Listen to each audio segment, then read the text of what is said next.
ಇವತ್ತು ನಮ್ಮ ಭಾಗದಲ್ಲಿ ಉತ್ತರ ಕರ್ನಾಟಕದ ಚರ್ಚೆ ಅಂತ ತಿಳ್ಕೊಂಡು ಹೇಳಿ ನಾವೆಲ್ಲ ಕ್ಷೇತ್ರದ ಜನ ಸಾವಿರಾರು ಅವರ ದುಃಖ ಭಾವನೆಗಳನ್ನ ನಮಗೆ ತಂದುಕೊಡ್ತಾರೆ. ನಾವು ಇಲ್ಲಿ ಬಂದು ಕೇಳ್ಬೇಕು. 8 ದಿನ ಆಯ್ತು ಅಧ್ಯಕ್ಷರು, ಇವತ್ತಿಗೆ ನಾನು ಇನ್ನೂ ಒಂದು ಚರ್ಚೆ ಮಾಡಲಿಲ್ಲ. ಇವತ್ತು ಇಲ್ಲಿ ಚರ್ಚೆ ಮಾಡಿರ್ತಕ್ಕಂಥದ್ದು ಎಷ್ಟು ಕಾರ್ಯರೂಪಕ್ಕೆ ಬರುತ್ತೆ? ಅದರ ದಯಮಾಡಿ ಇದು ಸದನ ಮುಗಿದ ಮೇಲೆ ಆದ್ರೂ ಸರ್ಕಾರ ಇದ್ರ ಬಗ್ಗೆ ಗಂಭೀರವಾಗಿ ಚರ್ಚೆ ಮಾಡಬೇಕಾಗುತ್ತೆ. ನಾನು ಒಂದನ್ನು ಅಧ್ಯಕ್ಷರ ತೀರ್ಮಾನ ಮಾಡಿರ್ತಕ್ಕಂಥದ್ದಿದೆ.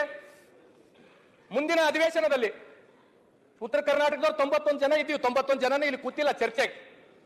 41 ಜನ ಕಲ್ಯಾಣ ಕರ್ನಾಟಕ ಪುಣ್ಯಾತ್ಮರು ಬಂದಿವಿ, 50 ಜನ ಕಿತ್ತೂರು ಕರ್ನಾಟಕದ ಪುಣ್ಯಾತ್ಮರು ಬಂದಿವಿ. 90 ಜನನೂ ನಾವಿಲ್ಲ ಚರ್ಚೆಗೆ.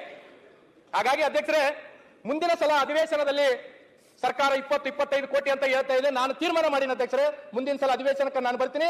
ಸರ್ಕಾರದ ಅಕಮಡೇಷನ್ ನಾನು ತಗಂಗಿಲ್ಲ, ಸರ್ಕಾರದ ಒಂದು ಕಪ್ ಕಾಫಿನೂ ನಾನು ಕುಡಿಯಂಗಿಲ್ಲ. ನಂದು ನಾನು ಬರ್ತೀನಿ, ನಂದು ನಾನು ಇರ್ತೀನಿ, ನಂದು ನಾನು ಒಂದು ಕೇವಲ ಮಾತಾಡಿ ಹೋಗ್ತೀನಿ. ಯಾಕಂದ್ರೆ ಇಲ್ಲಿ ಏನು ಆಗಂಗಿಲ್ಲ ಅಂತ ಗೊತ್ತಾಗಿದೆ ಅಧ್ಯಕ್ಷರೇ. ನನಗೆ ಮೊದಲು ಬಾರಿ ಶಾಸಕರಾಗಿ ಆಯ್ಕೆ ಆಗಿ ಬಂದಿವಿ ಅಧ್ಯಕ್ಷರೇ. ಜನಕ್ಕೆ ಏನೇನೋ ಕನಸುಗಳು ಹೇಳಿ ಬಂದೀವಿ ನಾವು.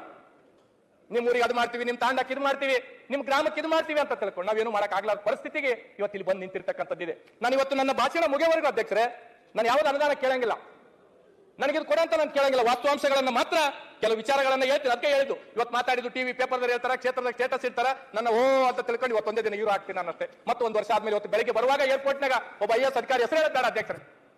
ಬೆಂಗಳೂರಿನಿಂದ ಬೆಳಗಾವಿಗೆ ಬರುವಾಗ ಒಬ್ಬ IAS ಅಧಿಕಾರಿ ಅಭಿ एक साल तक हम इधर आते हैं, अभी 5 दिन रहते ಅಂತ ತಿಳ್ಕೊಂಡು ಹೇಳಿದ್ರು ಅಧ್ಯಕ್ಷರು. ಇದು ನಮ್ಮ ಪರಿಸ್ಥಿತಿ ಅಧ್ಯಕ್ಷರು, ಇದು ನಮ್ಮ ಪರಿಸ್ಥಿತಿ. ಬೆಳಿಗ್ಗೆ ನಾನು ಏನ್ಪತ್ತಂದ್ರೆ ಆ ಫ್ಲೈಟ್ನಾಗ ಬರುವಾಗ ಏನ್ಪತ್ತವ್ರೆ ಕಣ್ಣೀರು ಇಡೋದು ಒಂದೇ ಇತ್ತು. ನನ್ನ ಪಕ್ಕದಾಗ ಅನೇಕ ಸಚಿವರು ಶಾಸಕರು ಕೂತಿದ್ರು. ಅವ IAS ಅಧಿಕಾರಿ ಹೇಳ್ತಾರೆ ಅಗಲೇ ಸಾಲ ಆತೆ ಅಭಿ ಕ್ಯಾ ಸಾಲ ನೈ ಆತ ಇದಾರ ಅಂದ್ರೆ ಏನ್ ಅರ್ಥ ಇದು? ಇಲ್ಲೆಲ್ಲ ಹೇಳ್ತಾರೆ ಅಧ್ಯಕ್ಷರೇ, ಬೆಳಗಾವಿ ಸೆಷನ್ ಶಾಸಕರು ಸಚಿವರ ಆತಿಥ್ಯ ಹೆಸರಲ್ಲಿ ಅಧಿಕಾರಿಗಳಿಂದ ಹಣ ವಸೂಲಿ ದಂಧೆ. ನಾನು ಹೇಳ್ತೀನಿ ಅಷ್ಟೇ ಅಧ್ಯಕ್ಷರು, ಬೇರೆ ಏನು ಮಾತಾಡಂಗಿಲ್ಲ.